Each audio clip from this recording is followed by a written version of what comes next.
Je me tiens ici aujourd'hui non pas seulement en tant que représentant de mon pays, mais en tant que voix de ceux qui, dans le silence et l'oubli, continuent de souffrir des injustices que nous devrions collectivement éradiquer. Ma présence en ce lieu est un acte de foi en l'humanité, mais aussi un appel à la responsabilité. Nous ne pouvons plus détourner les yeux face à la réalité qui nous entoure. Tout le monde est égal auprès de la justice. Il exprime un principe fondamental selon lequel chaque individu, quel que soit son statut social, son origine ethnique, son genre, sa religion ou son pouvoir, doit être traité de la même manière devant la loi. Ce principe est au cœur de l'idée de justice universelle et équitable. Affrontement entre grandes puissances. Les grandes puissances sont généralement des pays ayant une influence politique, économique ou militaire mondiale.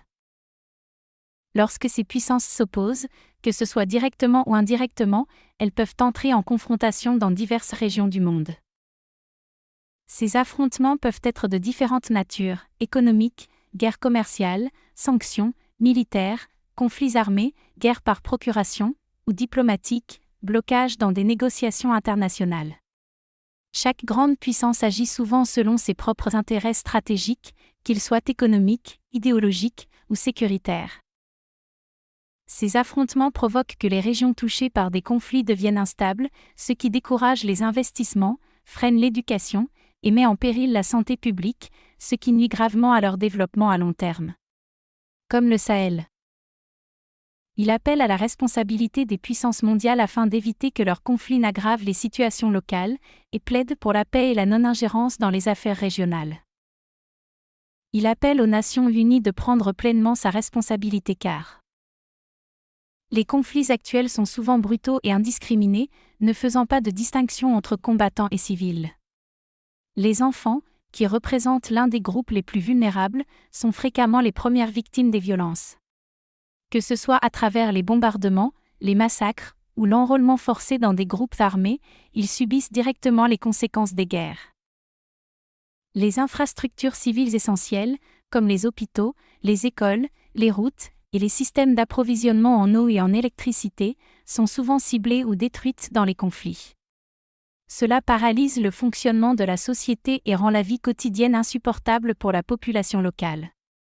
Cette destruction aggrave les crises humanitaires et rend difficile tout retour à la normalité, même lorsque les sanctions sont en place. Il suggère que les Nations Unies doivent revoir leur stratégie concernant les sanctions. Plutôt que de s'en tenir uniquement à des mesures économiques ou diplomatiques, il est nécessaire de comprendre les réalités locales des conflits et de trouver des solutions plus globales.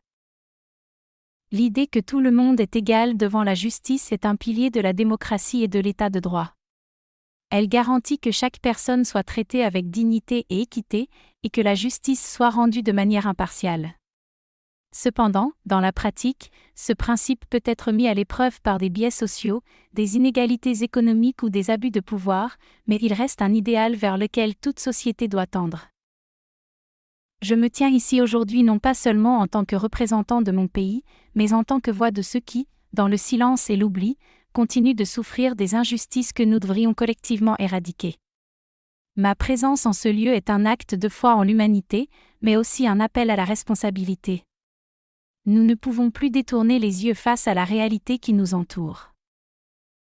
Je ne suis pas ici pour implorer la pitié, mais pour rappeler à cette assemblée sa mission première, protéger les peuples, défendre les plus faibles, et garantir que, dans ce monde, chaque être humain ait droit à la paix, à la dignité et à un avenir. Le temps est venu pour nous, ici à l'ONU, de prouver que notre parole a un sens, que nos engagements ne sont pas des vœux pieux.